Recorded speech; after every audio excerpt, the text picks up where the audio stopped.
It's Democracy Day today, as Fagun 7, as per the Nepali calendar, is observed as the Democracy Day. However, 7 decades since the historic day, the focus of the country still lies in providing basic facilities to the general public. It means that despite all the achievements gained, the country has failed to gather desired momentum in terms of peace, prosperity, and well-being. Good evening, I'm Abhyuday Shrestha, and these are the headlines of the hour. Prime Minister Dahal calls for historic, broader national consensus. Performance of the government's far from satisfactory, even as the country celebrates the 73rd Democracy Day.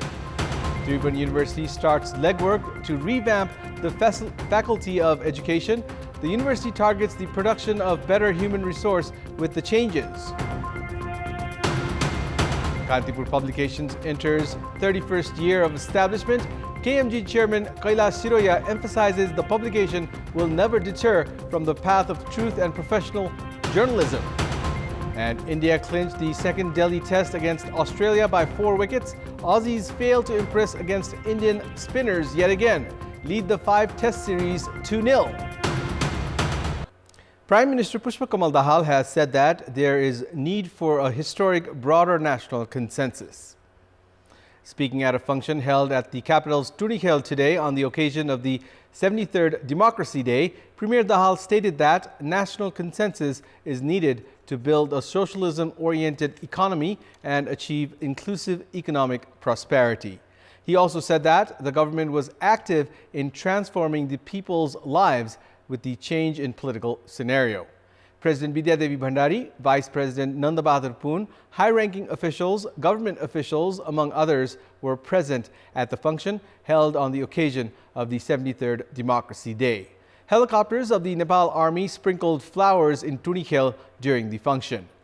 On the occasion of Democracy Day today, the President, Prime Minister, and leaders of political parties have extended best wishes to the public. Former King Gyanendra Shah has also proposed to extend cooperation to the political parties. The country presently boasts of 3 tiers of the government: local, provincial, and federal. The people in the past 7 decades of democratic journey have voted to elect a number of governments. In this same time period, a number of movements that led to significant changes have also been witnessed. Despite all the achievements, the performance of the people's representatives has been far from satisfactory, even as the country celebrates the 73rd Democracy Day. The country since 1958 in the democratic era has hosted 8 general elections. In the year 2015, Nepal adopted federal republicanism with the promulgation of the Constitution. There is a glaring question on the performance of the issues raised by the elected government, as public grievances have always remained high. Especially, there was a massive expectation after the success of the 1990 People's Movement. However, the parliament in the ensuing years always remained at the shadow of power-centric politics, as the parliament was made a scapegoat to the whims of the political parties. Constitutional expert Radhesham Adhikari told Kantipur News that the political parties and their actors failed to rise above petty party interest, which took its toll on the service delivery, giving way to increasing frustration among the public. The government at the center, at the same time, has not paid enough attention for the formation of laws to empower the provinces as per the federal setup. There is also the likelihood of the provinces becoming more dormant in the given scenario. On a positive note, a number of local bodies have carried out exemplary works, even as the same is not true about all the local bodies. It would be highly critical to say the government has failed to carry out any development works, and therefore there is a general call on the government to execute its works in such a way that it is able to change the lifestyle of common people in the country. In our Public Voice segment today, we have asked people in several provinces, how can the public relate to the political achievement to social and economic progress? Let's take a look at what they had to say. Public Voice. रोजगारहरू सृजना गर्दै यो देशलाई उत्कृष्ट देशको रूपमा रूपान्तरण गर्ने राजनीतिक आवश्यक छ। दलहरूले जनतासँग गरेका प्रतिबद्धतालाई कार्यान्वयन गर्नुपर्ने हुन्छ। मिनिमम आवश्यकता जनताको जुन छ घाँस बाँस र कपास त्यसप्रति सङ्घले ध्यान दिए। देशमा कसरी चाहिँ कल कारखाना खोलेको छ त्यस्तै गरी हाम्रो नेपाल पनि खोल्नुपर्छ। प्रत्येक घरमा एकजना रोजगारीको व्यवस्था र किसानहरूलाई औजार दिए पुग्छ। जनताको समस्या के हो र पहिचान गर्नु जरुरी छ। विकास निर्माणको कामलाई राजनीतिले सघाउनु पर्दछ। विचार र सिद्धान्तमा जोड दियो भने राजनीतिले जनतासँग जोडेर काम गर्न सक्छ।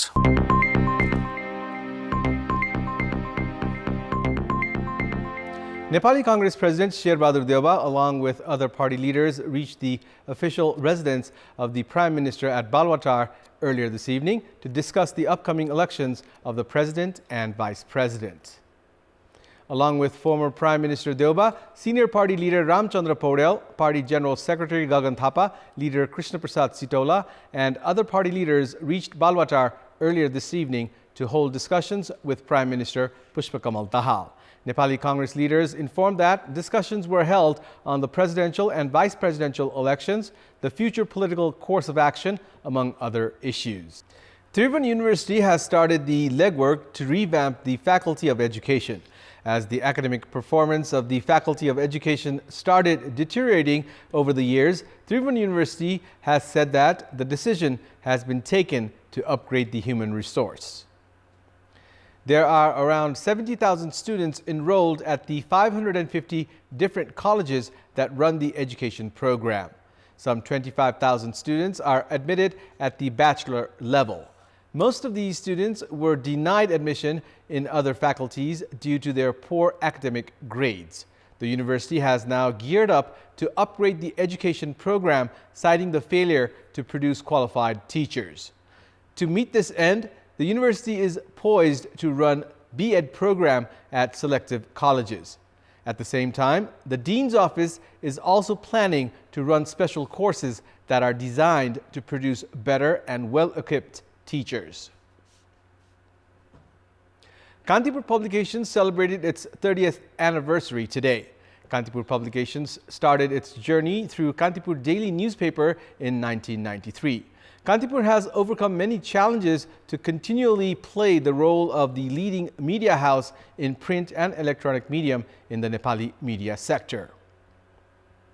Speaking at the program organized to celebrate the 30th anniversary of the organization today, Chairperson and Managing Director of Kantipur Media Group, Kailash Shiroya, stated that Kantipur has been successful in facing all the challenges that have come its way.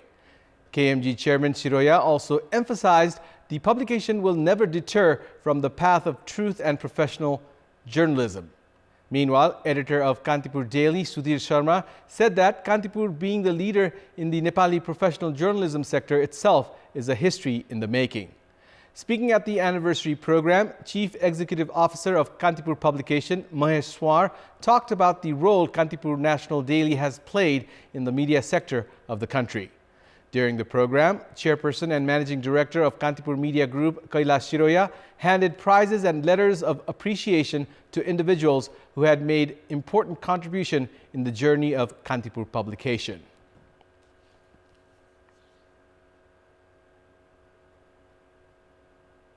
It's time now for our segment Public Pulse, where you text us with your opinion. Public Pulse.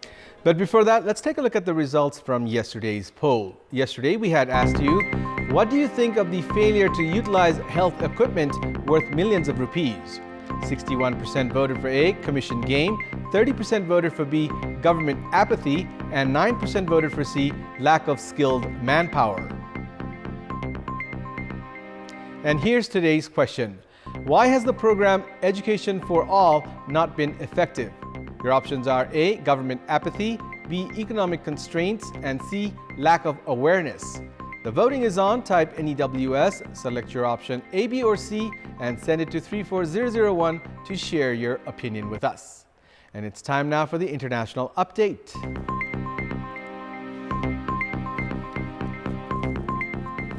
U.S. Secretary of State Antony Blinken has said China is considering giving Russia weapons and ammunition for the Ukraine war. Blinken said that Chinese companies were already providing non-lethal support to Russia, and new information suggested Beijing could provide lethal support. Blinken warned the escalation would mean serious consequences for China. China has denied reports that Moscow has requested military equipment. Chinese President Xi Jinping is an ally of Russian President Vladimir Putin and is yet to condemn Russia's invasion, but he has sought to remain neutral in the conflict and has called for peace. Blinken was speaking after he met China's top diplomat Wang Yi yesterday at the Munich Security Conference. He said that during the meeting, he expressed deep concerns about the possibility that China will provide lethal material support to Russia. The U.S. has sanctioned a Chinese company for allegedly providing satellite imagery of Ukraine to the mercenary Wagner Group, which supplies Russia with thousands of fighters. Blinken also said that if China provided Russia with weapons, that would cause a serious problem for the U.S.-China relationship. Relations between Washington and Beijing were already poor after the U.S. shot down an alleged Chinese spy balloon in early February. Both sides exchanged angry words, but equally, both sides appeared embarrassed by the incident and seemed ready to move on. Welcome back. It's time now for the sports news. Sports news. India have clinched the second test against Australia by 6 wickets. With the win, India have taken a 2-0 lead in the 5-test series. Australian innings quickly folded this morning as they lost 9 more wickets before lunch. Ravindra Jadeja was the destroyer-in-chief with 7 wickets, while he was well supported by Ravichandran Ashwin, who picked up 3 wickets. Travis Head top scored for Australia in their second innings with 43 runs. Australia in their first innings had scored 263 runs and bowled out India for 262 runs. As the Australian innings folded for 113 runs in the second innings, India required 115 runs for victory, which they did by losing 4 wickets. Rohit Sharma and Cheteshwar Pujara scored 31 runs each in the easy win at the end.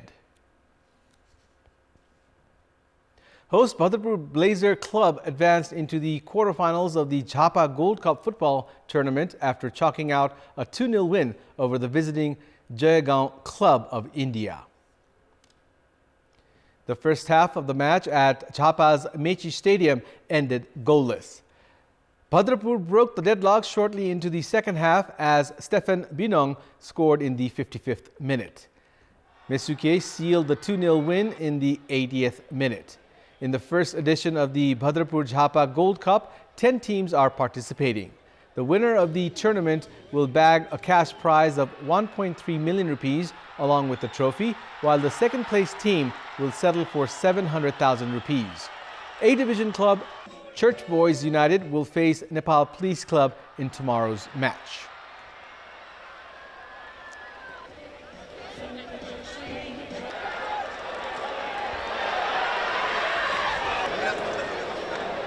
And it's time now for the weather update.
And that's all for the moment. Thank you for watching. Good night.